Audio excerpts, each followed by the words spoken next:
राम राम भाया, रे कटे जा रहे हो भाया। रे देख तो थारे लिए मैं क्या लेकर आया। रे थारी इतवार रविवार संडे की अलसाई दोपहरी को और मजेदार बनाने के लिए M&M टॉकीज पेश करता है कहानियों का मंत्रा। और आज कहानियों का मंत्रा की लोक कथा आ रही है। और देखो वो ऊंट के ऊपर सवार राजस्थान से। राजस्थान भारत की एक ऐसी रंगीन विरासत जो अपने राजा महाराजाओं के शानदार इतिहास को दर्शाती है। यहाँ के लोग अपनी मेहमान नवाजी, रंग बिरंगी पोशाक और लोक नृत्य जैसे घूमर और कालबेलिया के लिए मशहूर हैं। राजस्थान की संगीत परंपरा भी बहुत धनी है, जिसमें सारंगी, ढोलक जैसे साज काफी लोकप्रिय हैं। यहाँ की खास खाने की चीजें जैसे कि दाल बाटी चूरमा और गट्टे की सब्जी लोगों को और मुझे बहुत पसंद है। और आज हम इसी राजस्थान के तपते रेगिस्तान से लेकर आए हैं एक जबरदस्त लोक कथा। एक ऐसे लड़के की कहानी जो शर्मीला था, डरपोक था, लेकिन एक छोटी सी खीर की बूंद ने उसकी किस्मत बदल दी। तो चलिए शुरू करते हैं आज की कहानी, खीर से खजाने तक। एक मीठी, रोमांचक और चमत्कारी यात्रा। एक बार की बात है, राजस्थान के एक गांव में भूरा सिंह नाम का एक लड़का रहता था। बड़ा ही शर्मीला, शांत और चुपचाप सा रहने वाला लड़का। लेकिन उसकी ना एक बड़ी दिक्कत थी, उसे रात में दिखता ही नहीं था। सच में, अरे रात का अंधेरा भूरा सिंह को एकदम अंधा बना देता। लेकिन भूरा ने कभी ये बात किसी को नहीं बताई। उसे डर था कि लोग उस पर हंसेंगे। एक शाम बिना बताए भूरा सिंह अपने दोस्त गोरा सिंह के गांव वाले घर पहुंच गया। उसका दोस्त गोरा सिंह उसे देखकर बहुत खुश हुआ। उसने कहा, रे भूरिया, रे तू आ गया। अरे आज तो रात रंगीन हो जाएगी। गोरा सिंह की बीवी ने गर्मा गर्म खाना बनाया था। रोटी, सब्जी, दाल, चावल और सबसे खास खीर। लेकिन भूरा सिंह ने थोड़ा सा ही खाना खाया। क्या करे, शर्म के मारे मानो उसकी भूख ही मर गई हो। वो चाह कर भी खाना ना मांग पाया। असल में सफर में उसने कुछ ना खाया था। पेट में तो चूहे नहीं सॉरी ऊंट दौड़ रहे थे, लेकिन मुंह से आवाज ना निकली। खाना खत्म हुआ तो सबको खीर दी जाने लगी। गोरा सिंह की बीवी हाथ में चम्मच लिए सबको पतीली से खीर परोस रही थी। लेकिन जैसे ही भूरा सिंह की बारी आई, उसने अपनी शर्म की आदत से मजबूर अपने दोनों हाथ आगे कर दिए और खीर लेने से मना कर दिया। भाभी साहबी आगे बढ़ गई और खीर की पतीली भी। भूरा सिंह ने दोबारा अपनी भाभी से खीर मांगने की सोची, मगर मारे शर्म के उसकी हिम्मत ना हुई। वो बड़बड़ाते हुए खुद से बोला, अरे मैं तो लेना चाहता था, पता नहीं अपने आप ही हाथ आगे कैसे बढ़ जाते मेरे। लेकिन अब तो देर हो चुकी थी। उसने देखा कि उसका पड़ोसी, उसका दोस्त बड़े मजे से खीर खा रहा। फिर उसकी नजर अपनी खाली प्लेट पर पड़ी। एक छोटी सी खीर की बूंद उसके प्लेट में गिर गई थी। भूरा सिंह ने इधर उधर नजर घुमाई और देखा कि कोई देख तो ना रहा। उसने उंगली से उस बूंद को उठाया और चट कर गया। रे बस फिर के था, मानो जिंदगी बदल गई भाया। वो एक बूंद इतनी मीठी और लजीज थी, ऐसा लगा राजस्थान के सारे ऊंट आसमान में खो खो खेलने लग गए। भूरा का मन मचल गया। उसने अपने आप से कहा, रे अगर एक बूंद ऐसी है तो पूरी कटोरी मिल जाए तो मजा आ जाए। और फिर उसी रात जब सब लोग सो गए, घर में एकदम शांति थी, मानो कि चूहे भी दबे कदमों से चल रहे हों। लेकिन भूरा सिंह जागता रहा, क्योंकि उसके पेट के अंदर के चूहे तो अभी भी कबड्डी खेल रहे थे।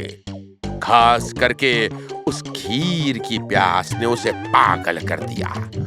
वो बिस्तर पर कभी इधर की करवट बदले, कभी उधर की करवट बदले, कभी खड़ा हो, कभी लेट जाए, कभी सो जाए, कभी सपने में फिर से खीर देखे। और उसको चारों तरफ जब केवल खीर दिखाई दी तो उसने फैसला किया और खुद से बोला, रे अब और ना सेहता बन रहा, रे खीर तो चाहिए, मत बढ़ चाहिए। उसने अपने दोस्त गोरा सिंह को जगाते हुए पूछा, रे गोरू, रे थारी रसोई कटे है। गोरा सिंह भी नींद में अंगड़ाई लेते हुए बोला, रे भूरा नीचे, पर क्यों पूछ रहा? भूरा ने कहा, रे वादा कर किसी से बतलाएगा नहीं। गोरा ने भी आंखें मिलाते हुए कहा, रे ठीक है वादा। रे कहना गोरू, रे मन ने ना खीर खानी है, मन ने सिर्फ एक बूंद चखी थी, पर वो इतनी लजीज थी, इतनी स्वादिष्ट थी कि अब बिना खाए नींद नहीं आ रही। गोरा सिंह भी गुदगुदा गया तो बोला, रे भाया, तो इंतजार किस बात का, चल रसोई घर चलते हैं। दोनों दोस्तों ने अपने पैरों में मोजे पहने ताकि आवाज ना हो। धीरे धीरे वो सीढ़ियों से नीचे आए। भूरा सिंह ने अपने दोस्त गोरा सिंह का हाथ पकड़ रखा था क्योंकि उसे रात में दिखाई नहीं देता था ना।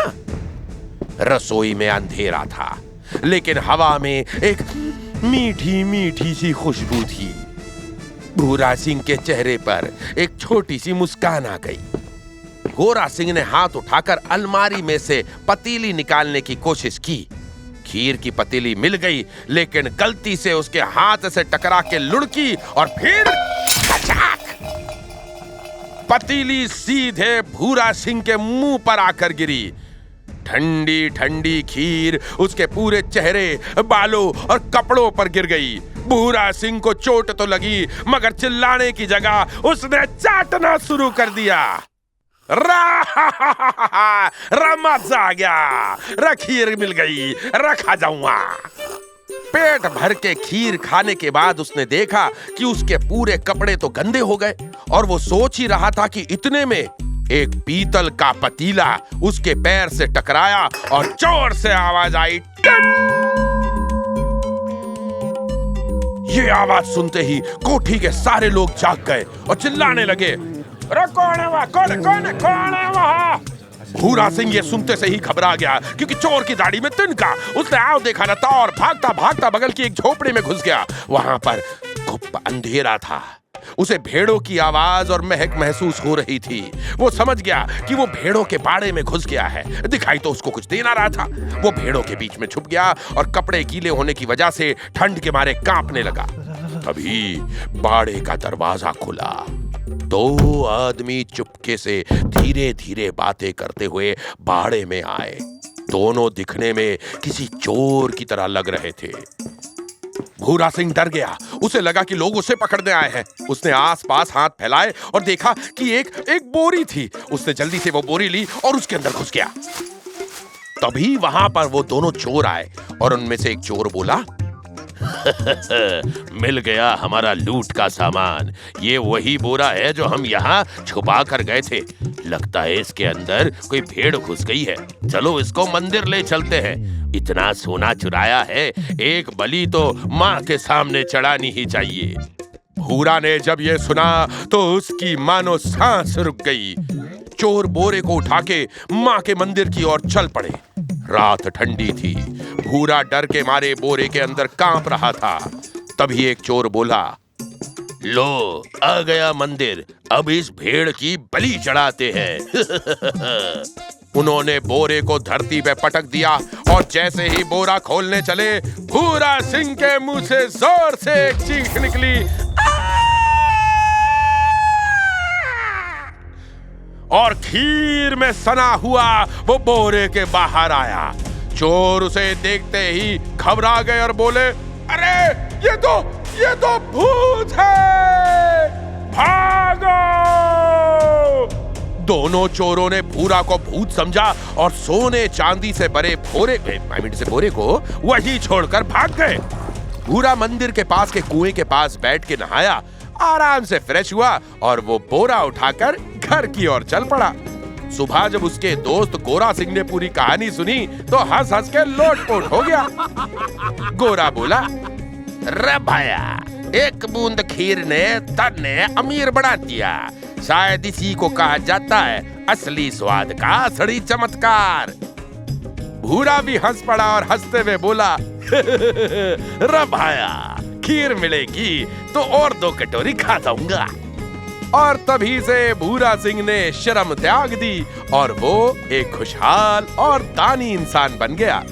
तो याद रखना, छोटी छोटी ख्वाहिशों को दबाने के बजाय उनका पीछा करो, क्योंकि कभी कभी एक छोटी सी कोशिश भी आपकी पूरी जिंदगी बदल सकती है। चाहे खीर हो या जिंदगी, स्वाद तभी आता है जब हम खुद हाथ बढ़ाते हो। तो भैया, कैसी लगी आपको हमारी आज की ये टेस्टी कहानी? अगर आपको पसंद आई तो कमेंट में जरूर बताना और सुनते रहना कहानियों का मंत्रा।